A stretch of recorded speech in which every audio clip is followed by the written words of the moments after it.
We've tested this year's new ASUS TUF A15 gaming laptop in 13 different games to help you see how well it actually performs and compares against other laptops. I bought a mid-range A15 with AMD's new Ryzen 7 6800H CPU, Nvidia's RTX 3060 graphics, 16 gigs of DDR5 memory, and a 1080p 144Hz screen. But you can check out other configurations and updated prices with the links below the video. Now, the RTX 3060 graphics in the A15 can run up to 140 watts with Nvidia's dynamic boost. But with the CPU also loaded up, so like in a game for example, the GPU would top out at 115 watts. So basically it's what I'd consider to be a full-powered 3060. The ASUS Armoury Crate software lets us set different performance modes, and all testing here has been done with manual mode and the power slide is set to maximum. And this applies a small overclock to the GPU by default. We also tested turbo mode, but didn't find that to make a difference when it came to gaming. The GPU power limit was the same in both turbo and manual modes, but we actually found the CPU power limit to go higher in manual, which is why it was used. Now, unlike last year, this year ASUS has added a MUX Switch to the TUF A15, and this means we've got the option of disabling the integrated graphics to get a performance boost in games. So all testing has been done like this for best results. Something important I need to note is that the TUF A15 I bought only came with one 16 gig stick of DDR5 4800 memory. This wasn't actually listed on the spec sheet when I bought it. It just said 16 gigabytes, though this could vary by region. Now, while that might not sound ideal, I've already shown in this video here that it doesn't make too much of a difference whether you have one or two sticks of DDR5 memory. It was a much bigger issue when it came to older DDR4. So all testing here has been done with just that one stick of memory installed, because that's what my A15 came with when I bought it. And I want to try and best represent what you would actually get if you were to buy this same machine. I did actually try to install two separate 8 gig DDR5 memory sticks to test the difference, but the laptop just black screened when I turned it on, so I wasn't able to test it. I don't know if it was just a random incompatibility with the two sticks that I happen to have or what. Alright, so what about the screen though, given that's what you're actually going to be looking at when playing games? The screen response time of my 144Hz panel isn't great. Ideally, we want to see 6.94 milliseconds here for transitions to occur within the refresh window. Now, to be fair, it is still faster compared to other 144Hz panels in other similarly priced gaming laptops. The TUF is also available with other screen options though. Last year's 240Hz option, for example, was quite a bit faster.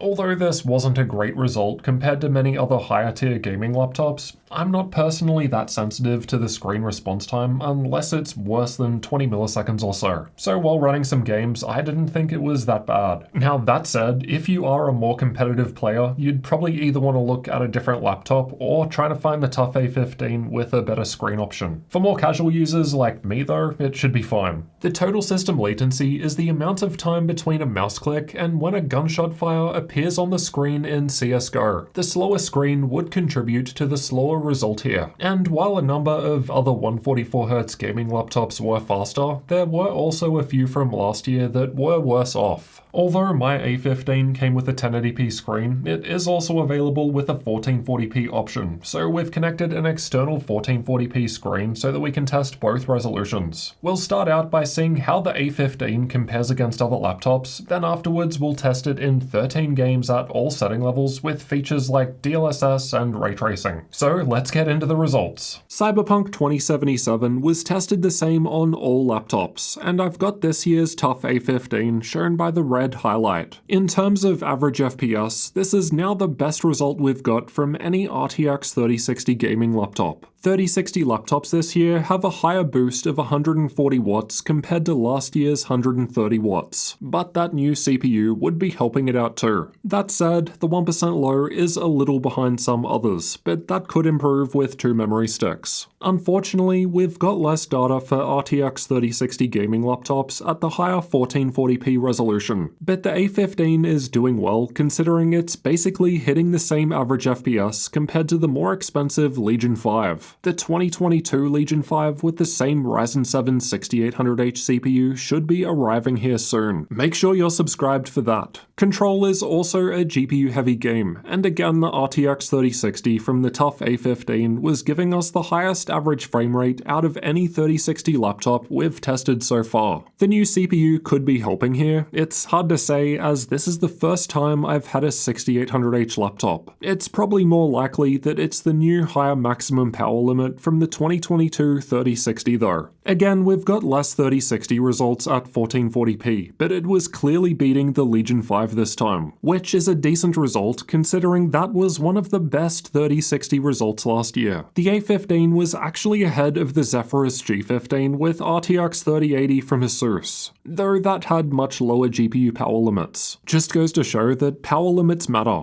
There's more to it than just the name of your GPU. Red Dead Redemption 2 was tested with the game's benchmark, and again the TUF A15 was the best RTX 3060 result we've got so far. It's even ahead of the Acer Helios 300 with higher tier RTX 3070, due to that having a lower power limit among other issues. Don't get me started on the 3070 in last year's TUF A15. All our 3060 laptops beat that one. But I can't wait to see how well this year's version does with new 12th gen CPU. Again, the A15 was ahead of last year's Legion 5 at 1440p, but otherwise all the other higher tier GPUs were able to beat it. This game generally favors AMD's Radeon graphics over Nvidia's GeForce, which is why the smaller Zephyrus G14 from ASUS with 6800S was now quite a bit higher than the A15. In the two games previously, the A15 had a nice lead over it. So this year's TUF A15 is doing pretty well compared to other gaming laptops last year that also had RTX 3060 graphics, which makes sense considering we've got the MUX Switch and full-powered 3060, which does have a higher power limit compared to 3060s that came out last year. And like I suspected, having just that one stick of DDR5 memory didn't seem to negatively impact it too much, at least compared to those other 3060 laptops. It would have been great if we could have tested it with two memory sticks to see what the differences are, but unfortunately it just didn't boot. But assuming we were able to get that to work, I'd expect it to give us maybe a bit more of a boost in 1% lows or esports titles that aren't as GPU heavy. Alright, now that we know how the A15 fits in against other laptops, let's test it in way more games.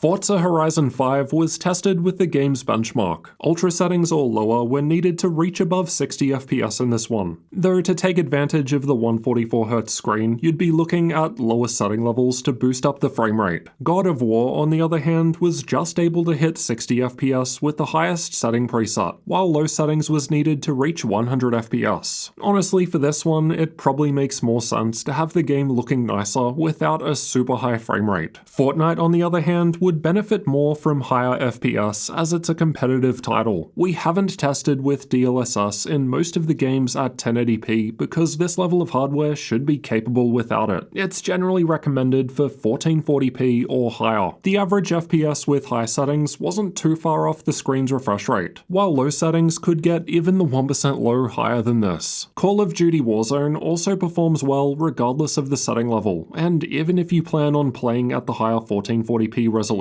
well, this game has DLSS built in too, so you'll be able to take advantage of that to boost the frame rate. Dying Light 2 was tested with DLSS on quality mode, but only for the top two ray tracing presets. This is because ray tracing is so intensive that it makes sense to use features like DLSS here. Anyway, with RT plus DLSS, above 60 FPS was possible, similar to just using high settings without RT or DLSS. Microsoft Flight Simulator was another that wasn't able to hit 60 FPS at max settings, but it also doesn't really need a super high frame rate to play. That said, this game should be getting FSR support in future, which could be used to boost performance higher. Far Cry 6 was tested with the game's benchmark, and this one was able to surpass 60 FPS at max settings, though this one does already have FSR support, which could also be used to boost performance higher. Assassin's Creed Valhalla was tested with the game's benchmark too, and again, more than 60 FPS even at max settings here, which is a great result speaking as someone who played the entire game the first time at like 40 FPS for more than 100 hours. Watch Dogs Legion wasn't quite able to hit the magic 60 FPS sweet spot at max settings, but at the same time, max settings are by no means a requirement to have games looking good. High or very high settings offer a much better mixture of performance and eye candy. Rainbow Six Siege basically runs on a potato. Even the 1% lows at max settings were higher than the screen's refresh rate, so no issues at all here. Control was tested earlier in the comparison section, but now we've got ray tracing with DLSS enabled shown in the green bars. At high settings, it's basically the same with these two features on compared to not on, and given the frame rate is good, you might as well use DLSS and RT to have things looking shiny. Cyberpunk 2077 was also tested earlier, but again, now we've got some ray tracing presets with DLSS only enabled on those RT options. Even with DLSS, the RT settings weren't doing too well. The 1% lows in particular had big dips. I'd love to say this is due to the single memory stick, but I can't, because the laptop didn't boot with my 2 sticks installed. Red Dead Redemption 2 wasn't doing that much differently between low and high settings, so might as well just stick to high to again get that good mixture of FPS and looks, as ultra settings lowers the performance quite a bit. All things considered, this year's TUF A15 is a decent performer in games. Sure, it's not that far ahead of a bunch of other gaming laptops, but if you asked me just last year if an ASUS TUF A15 would be the best 3060 laptop I've tested halfway through 2022, I probably would have just laughed. The only thing I didn't personally like was the 144Hz screen's slow refresh rate, but if you're a more casual player like me, it's probably not going to be a problem. But fortunately, that is an issue that can be fixed by paying more money, as the TUF A15 is available with higher refresh rate options and even 1440p. That single stick of DDR5 memory didn't really seem to negatively affect performance, and you can find out why that's the case in this video over here next. We've compared a bunch of games in both dual channel and quad channel DDR5 memory configurations to see what sort of a difference it makes in modern gaming laptops. Otherwise, I'll cover thermals, battery life, and everything else about the TUF A15 in the upcoming full review video, so make sure you're subscribed for that one.